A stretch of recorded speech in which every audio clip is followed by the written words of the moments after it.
Welcome to the third episode of Season 2 of Full Throttle, the Presidio Group's automotive industry podcast. I'm your host, Jason Stein, Director of Multimedia and Events at Presidio.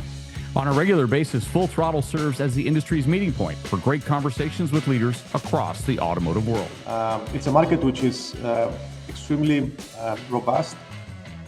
It's very competitive. Customers are very demanding.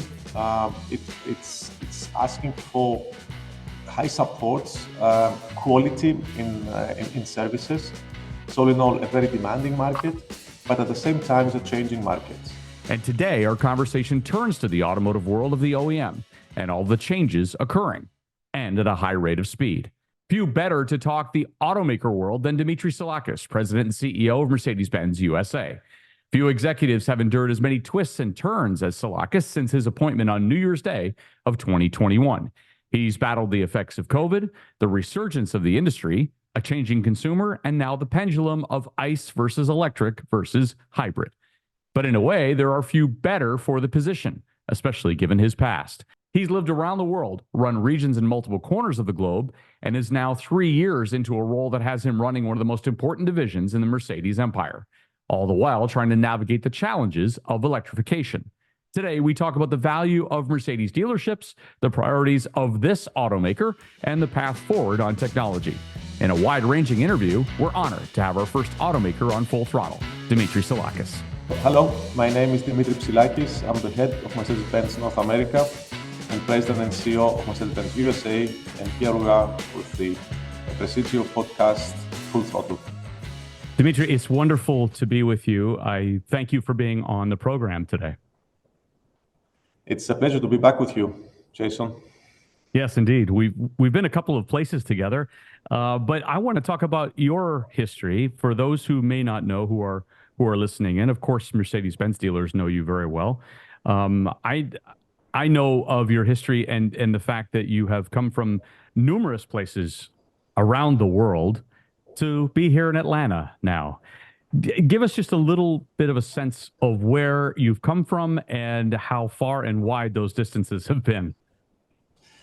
So yeah, as you can guess, or the audience can guess, my name is Greek. I come from Greece. That's where I was born. But I studied and lived abroad for, I would say, more or less half of my life, all in all. So I joined Mercedes-Benz back in 1992. And since then, I have worked for Mercedes-Benz in Greece. I have worked for Mercedes-Benz in South America, based in São Paulo, Brazil. I've worked for Mercedes-Benz in South Korea, obviously for a short part in Germany, but also in Canada, leading Mercedes-Benz in Canada. And since December 2020, I'm leading Mercedes-Benz in North America, based here in Atlanta. How has your experience been so far? I mean, I know you had to deal with a lot during COVID and getting through all of that and adjusting to a new market, a new environment. Tell me what that's been like for you. I think it was a roller coaster experience because picking up the responsibility for North America after coming from Canada, obviously, and picking up the responsibility for US, our second biggest market for Mercedes-Benz, in the world, it's quite a challenge. And what made it more complex is obviously starting this new job at in the middle or first year of the pandemic. Market challenges, transformation challenges. As you know, our industry is shifting from internal combustion engine vehicles to electric vehicles, digitization of the business. So several challenges for the market, but again, living in a period where people were not around, and what makes the business moving, it's people. So it was quite a roller coaster, I must say. Yeah, what have you learned through the process? Share that with me. I would say basically two things. Nothing that you know from the past can be a confirmation of the future. That's the one thing. And the second is that if you want to bring the change, if you want to find the way forward, you have to find it with the people. And people around us have the ideas, have the thrust to make the change. So don't take anything for granted on one hand. Second, work with your resources. This is for me. The idea of being in such a major market like the United States obviously presents its own opportunities and its own challenges as well. Now, having settled into the position the way that you have, what are your takeaways from the American market and maybe how it's changing? You said it. It's basically changing. It's a market which is extremely robust. It's very competitive. Customers are very demanding. It's asking for high support, quality in services. So all in all, a very demanding market, but at the same time, it's a changing market. What is happening in the south is different in the north. What's on the west, and it's different on the east side, and changing. If you take the influences that we have, for example, we have the transition to electric vehicles. This is a challenge. We have basically shifting more and more towards SUVs, towards more lifestyleish vehicles. This is something that we are mastering with our dealer network. And the dealer network has been talking, of course, about all of these changes on a regular basis. Let's talk about electrification first. Where are we on the journey? I know that you and I have talked before about the transition to a more of a blended portfolio, hybrids. But for those who are listening, for the dealers who are listening to this, what is your vision of where we are in that propulsion pathway? We've always said that the transition to electric vehicles, it's a marathon, it's not a sprint. You know that we have some end dates or targets which have been set by the regulators, making it simple. By 2035, whether in California or in the full of US, there's a target of 100% zero emission vehicles. So we're working towards these targets, but as we said to our dealers, as we said out publicly, we keep our flexibility. So our offering purely battery electric vehicles, and we committed that by the end of the decade, every model that we have in the market will have its battery electric vehicle sibling. We're offering our internal combustion engine vehicles, and at the same time, we're bringing the plug-in hybrids, which is the bridge between these two technologies. So full flexibility, we have them in the markets, and then it's our dealers, it's the market, it's the customers to decide which one fits best, the area that they're living, the use that they make of the vehicle, and we're here to basically offer them full flexibility of choice. And you're thinking hyper local too, aren't you? And this goes back to the statement that you just said. America being a place that has regional differences that are so distinct and so paramount than most other markets. What does hyper local mean to you relative to EVs? I mean, we have one country, but we have 50 states, and we have not only different regulations, different taxation, but we have also a lot of difference in behaviors of the customers. So for us, what we do or what we put under the umbrella of hyperlocal, we want to use data that we have, that we collect, obviously, from the markets and use to address the needs of each customer in each part of the country with the right products, with the right offering, with the right marketing campaign.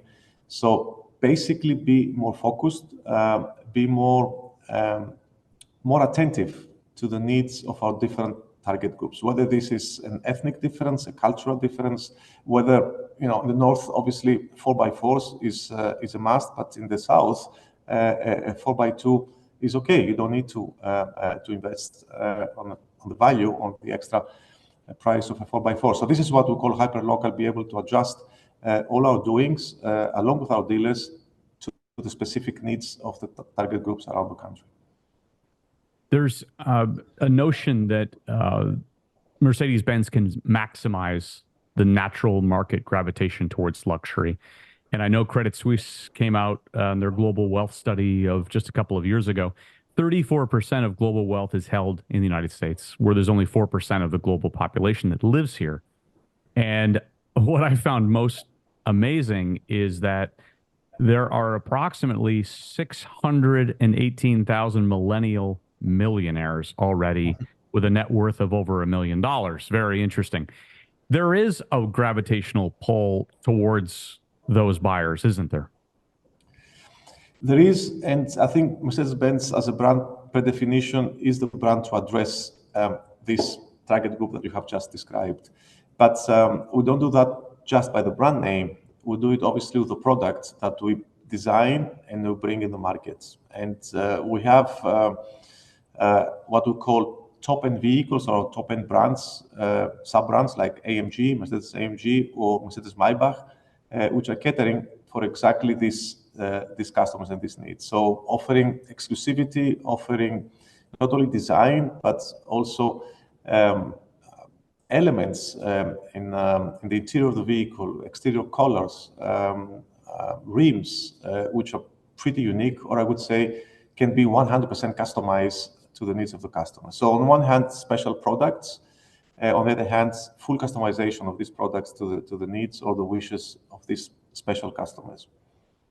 How about the digital transformation, over-the-air innovations, and really delivering the promise of luxury that's tailored to the customer? Tell me a little bit about that and what Mercedes-Benz is trying to do in order to capitalize on that. I think one thing that pandemic has taught us and has accelerated tremendously was the digital nature of us. I mean, look at us. Normally, a few years back, we would have a face-to-face meeting, somewhere sitting in a couch and exchanging, but we can do that virtually. Our vehicles today are not the traditional four wheels along with the steering wheel vehicle, everything mechanic. Today, the vehicles are and becoming more and more computer on wheels. So on one hand, the customer is asking for more digital, more convenience when they're dealing with us, with the brand, whether through our stores or directly with Mercedes-Benz. And at the same time, our products are capable of receiving over-the-air updates like your mobile phone does, or even getting upgrades, meaning services where the customer would subscribe or would buy and just over-the-air install on the vehicle, therefore adding more value or updating and upgrading its functionalities. That makes the product being always up to date, keeping its value, and being more functional for the user, or individualizing even the product further because the customer is adding more services on the vehicle he's driving. So this is, in a nutshell, the digitization we see both of the business but also of the product. And to close this chapter, we come and we launch with our next products in 2025. We launch our own operating system, the Mercedes-Benz OS, which is doing exactly that. It's unifying all the functions, all the control units, let's say, under one operating system, under one umbrella, which is easing off the communication of the vehicle and therefore updates, upgrades that the vehicle can receive. One of the items I want to talk to you about is desirability. And you mentioned the word value just a minute ago. And Presidio, in its latest quarterly report, had surveyed dealers across the country in order to determine brand desirability. Roughly 285 dealers representing about 3,100 stores. And Mercedes ranks incredibly high among luxury brands for desirability. And that is making it a desired and valued brand. What is your feeling on that dealer sentiment around the brand? And also, by the way, it extends out to the value of brands in general, of Mercedes-Benz on our valuation index ranks incredibly high. In fact, Mercedes-Benz is the top 5. What's your view on that? Jason, first of all, I'm happy to hear that, because you are basically confirming with numbers and through your survey the high ranking. You said top 5. I hope what number 1, not only top 5 right. in vehicle desirability, because desire is part of our North Star strategy. So our North Star is to be the most desirable vehicle brands in North America. And I think desire goes along with the brand Mercedes, but we need to fit on that. Our dealers and customers basically grow with the dream of owning a Mercedes-Benz vehicle, and I think this is being fed through our campaigns, through the product qualities, through the customer comments. But it's on us, very important, to keep that and to further nurture it with the services we're offering, with the stores, our showrooms, or the dealers are investing ads, which give this luxury and top experience. And obviously, at the end, with our products, that has to be special, have to be different, have to create this desirability with our customers. So it's a big effort of us as designers, as manufacturers of products, us as marketeers, but obviously us as dealer network in the US, which is serving and supporting our customers throughout the life cycle of our products. Mercedes is also very difficult to get as a dealership point. And in fact, I know that there's a strategy to keep many of the existing dealers, if there are acquisitions or sales, that those would be kept within a network, a Mercedes network. What's your feeling around the direction of where you want to take the network? We call our dealers partners, and we built to them over the years a partnership where they trust on us and we trust on them on not only delivering products to the customers, but delivering the best experience. And that takes time to be developed. So this relationship is kept over the years through some tough, obviously, criteria where we address our dealers and where we measure performance. And performance is not only quantity, but it's very much qualitative performance. And at the same time, we want to give this back to our dealers. So despite the fact that our volume is growing in the country, we are determined to stay with the same number of points or same number of investors, let's say. And if there are opportunities, let them grow the network or acquire further dealerships. In this approach, obviously, our dealers are becoming even stronger within the Mercedes-Benz family. It's a sign of the trust we have on them, but at the same time, that helps them obviously reduce or dilute their operational cost over a bigger operation, a bigger area, and a higher volume. So they can be more competitive, they can be even more profitable, and at the same time, we can take advantage of a smaller and easier to control and maintain and steer dealer network. So it's a win-win situation on both sides. And without compromising, obviously, on quality and presence in the market. And the Blue Sky multiple range continues to increase, which I know is a sign of quality for you as well. Yeah. Dimitri, thank you so much for being on the program. Thank you for sharing your thoughts. You are the first automaker that we've had on this program in 2 seasons of doing this. And I'm honored to have you. We are. And thank you for joining me. Thank you, Jason. It was a pleasure again. Thank you. Thanks again to my guest, Dimitris Psillakis, President and CEO of Mercedes-Benz USA. And thanks for listening to Full Throttle. Come back to us later in the month for our next interview on this platform. Email me with suggestions, jstein@thepresidiogroup.com, or go to the website, thepresidiogroup.com. Follow us as well on LinkedIn. Thanks again for listening to the program. We'll see you next time.